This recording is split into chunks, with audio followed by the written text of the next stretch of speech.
मेरा नाम प्रशांत है।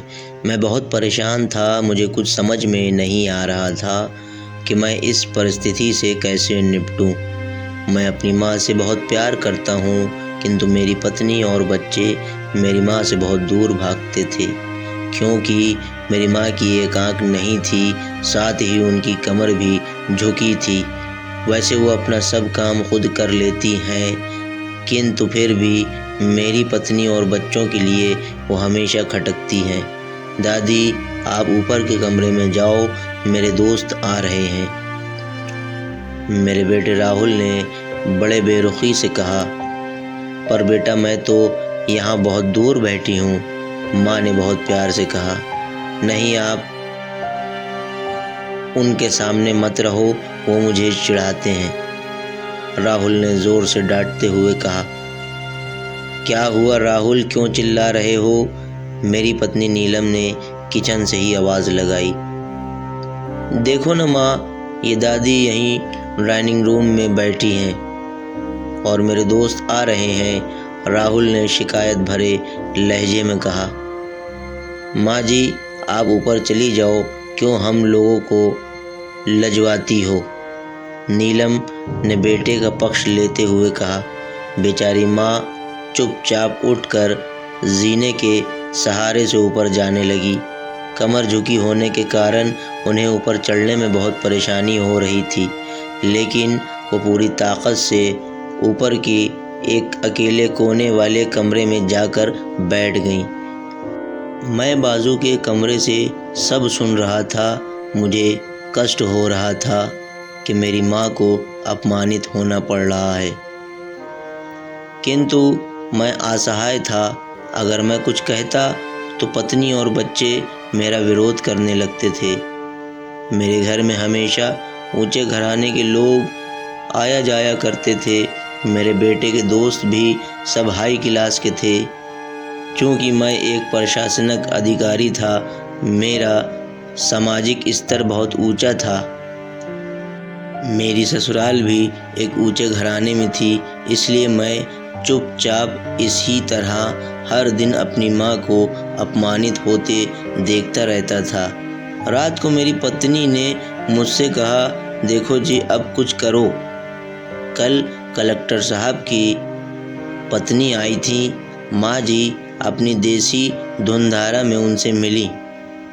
कलेक्टर साहब की पत्नी ने जब मुझसे पूछा ये कौन है, तो मुझे बहुत शर्म आ रही थी, बताते हुए कि ये मेरी सास हैं। मैंने उनसे कह दिया कि दूर की रिश्तेदार हैं, इलाज कराने आई हैं।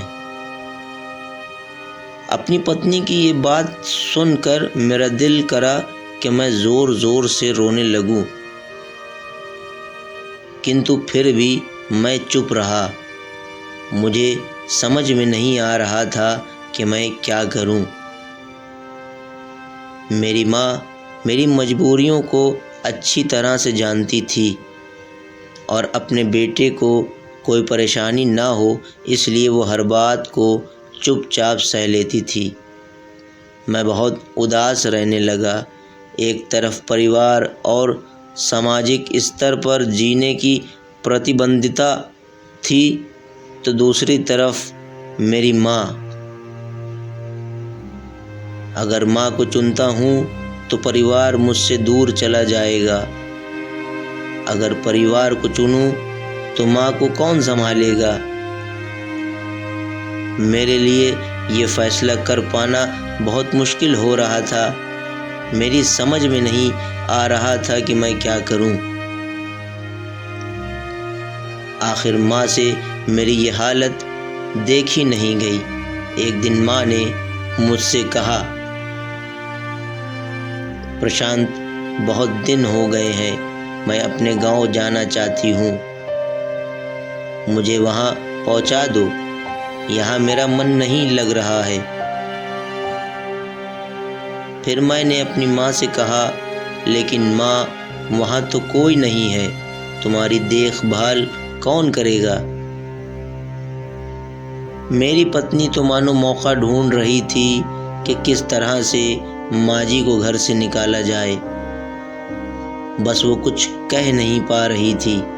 आज जब माँ ने गांव जाने की बात की, नीलम को तो जैसे मन की मुराद मिल गई हो। मेरी पत्नी तुरंत बोली, अरे सब गांव वाले तो हैं, और वो तुम्हारे मामा जी, वो भी तो उसी गांव में रहते हैं, और फिर हम सारी व्यवस्थाएं कर आएंगे ना। मेरी माँ ने लंबी सांस लेते हुए कहा, हाँ बेटा, बहू सही कह रही है। मैं जानता था कि गांव में माँ की देखभाल करने वाला कोई नहीं है, किंतु अपनी पत्नी की जिद के कारण मैं अपनी माँ को गांव छोड़ने पर मजबूर हो गया। माँ को गांव छोड़कर आते वक्त मुझे रोना आ रहा था और अपनी बेबसी पर मुझे गुस्सा भी आ रहा था, लेकिन परिवार, पत्नी और समाज ने मेरे इन जज्बातों को दबा दिया था। कुछ दिनों बाद मेरे चाचा डॉक्टर रमेश, जो अमेरिका में रहते थे, वो आने वाले थे। जब मैं बहुत छोटा था और मेरे पिताजी जीवित थे, तब मेरे चाचा भारत आए थे, और उसके बाद से वो अब भारत आने वाले थे। पूरा परिवार और आस पड़ोस के लोग बहुत उत्साहित थे। अमेरिका से मेरे डॉक्टर चाचा जो आ रहे थे। चाचा ने जैसे ही घर में कदम रखा, सबने मिलकर बहुत अच्छे से उनका स्वागत किया। उन्होंने हमसे पूछा, क्यों प्रशांत बेटा, भाभी नहीं दिख रही हैं, कहाँ है तुम्हारी माँ? जी वो गांव में रहती हैं, यहाँ उनका मन नहीं लग रहा था, नीलम ने सपाट लहजे में उत्तर दिया। चाचा ने मेरी ओर देखा तो मैंने अपनी आंखें झुका ली। चाचा सब समझ गए थे। बोले, कल हम सब लोग भाभी जी से मिलने गांव चलेंगे। दूसरे दिन सभी लोग गांव के घर पहुँचे। देखा कि मेरी माँ को बहुत तेज़ बुखार है और वो पलंग पर असहाय पड़ी थीं। चाचा जी दौड़कर अपनी भाभी के पास गए और उनके पैरों को छूकर रोने लगे। अपनी भाभी की ये हालत उनकी कल्पना से परे थी। वाह बेटा प्रशांत, तुमने तो नाम उजागर कर दिया। अपनी माँ की ये हालत देखकर तुझे तो शर्म भी नहीं आ रही होगी। चाचा जी ने हमको लगभग डांटते हुए कहा। नहीं देवर जी, प्रशांत का कोई दोष नहीं है, मैं खुद गांव आई थी। मेरी माँ ने मुझे बचाते हुए कहा, आप चुप रहो, मुझे सब पता चल गया है भाभी जी। क्यों बहू, अपनी सास की क्रूरता पसंद नहीं है? समाज में तुम्हें नीचा देखना पड़ता है ना? चाचा जी ने नीलम की ओर गुस्से से देखा। नीलम शर्मिंदा होकर हमको देखने लगी। आज तुम जिस सामाजिक स्तर पर हो, वो इन्हीं के संघर्षों की देन है।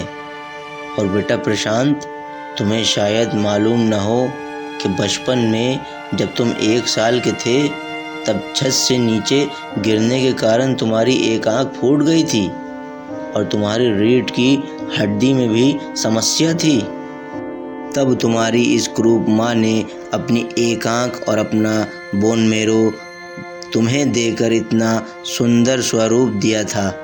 नीलम बेटा, इतने सालों तक संघर्ष करके बेटे को प्रशासनिक अधिकारी बनाने वाली इस संघर्षशील औरत को तुम लोगों ने ये दशा कर दी।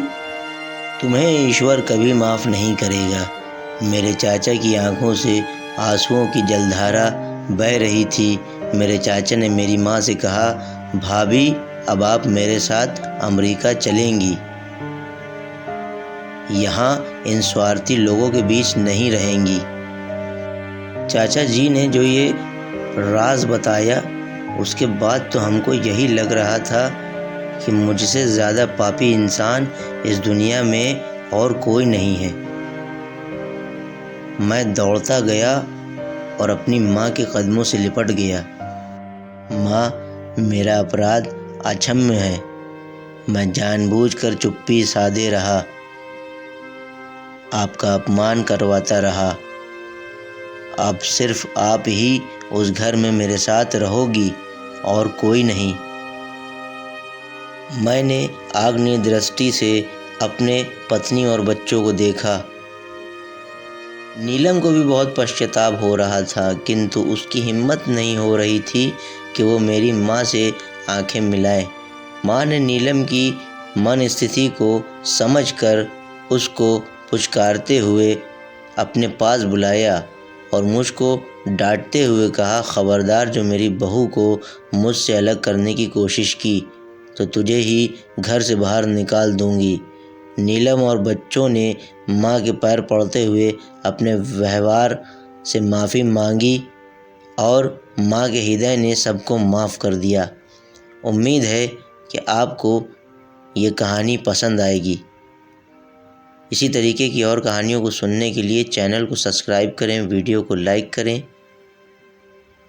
ये कहानी सिर्फ़ और सिर्फ एंटरटेनमेंट के लिए है।